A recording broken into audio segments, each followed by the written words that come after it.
Adam Flagler, let's start there.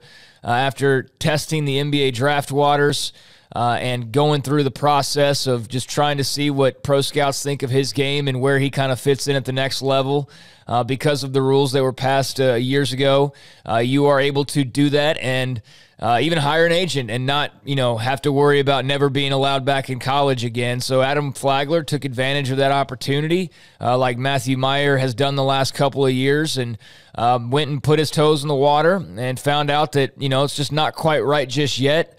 And he announces last week that he is coming back to college basketball. And unlike Matthew Meyer, he's not entering the transfer portal. He's coming back to be a Baylor Bear once again and close out his career. This was a piece that I think most people expected back, but at the same time, you just never know when they're out there, and you never know what they're being told or what they might be thinking. So even though this was kind of assumed to be the move, you never know until it actually happens. And now Adam Flagler officially back in the fold, and the dust settling now for this Baylor men's basketball roster. Yeah, and Baylor has their starting point guard for next year. He's going to play point guard. I know some people have concerns and doubts about what Adam Flagler is going to do, but make no mistake about it. This guy should be the preseason favorite to be all-conference, an all-conference guard, maybe even the player of the year in the conference. He's going to come in and be an elite point guard. I think he'll be the best point guard in the Big 12 next year. And I think you're going to see a more dynamic offensive lineup when you have him and LJ Cryer and Keontae George, and then off your bench, you got Dale Bonner and Langston Love at the wing. You also got Caleb Lohner and Jalen Bridges and, of course, Flo Thamba down low. But a whole lot of shooting and ability to spread the floor. And I think many people watch Adam Flagler last year and they said, man, he's not a point guard. When James Akinjo's not on the court, they don't have a point guard. But I think late in the year, he sneakily got a lot better at the point guard position as he got healthier.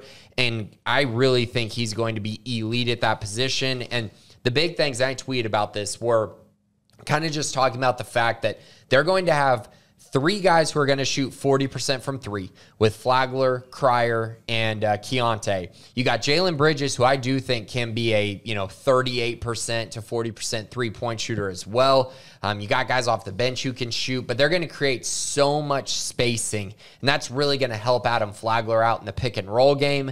And I think you're going to see a guy that takes huge steps as far as ball handling and in the passing game as well. I think he's going to be terrific. I think LJ Cryer will be the backup point guard, even though he'll be starting. It'll be very similar to Davion Mitchell and Jared Butler, how they kind of took turns as the point guard when one wasn't on the court. So I see big things coming for Adam Flagler, and I wanted to point out these three numbers just because, again, people have this misconception that Adam Flagler can't play point guard, and it's absolutely ridiculous. So Tweety Carter, first 3 years at Baylor, he averaged 3 assists per game. His final year at Baylor, 5.9 assists. Davion Mitchell, 3.8 assists his first year, 5.5 his second year. Jared Butler, 2.9 assists his first 2 years to 4.8 his final year. Adam Flagler will be right around 4.5, 5 assists a game this year. Go ahead and bookmark that and just kind of check mark it because he is going to be much improved passing the ball and taking care of the ball. He's going to be great for Baylor next year. Yeah, so big-time return, to say the least, for Baylor basketball, and sets up the team nicely for next season. Again, not unexpected.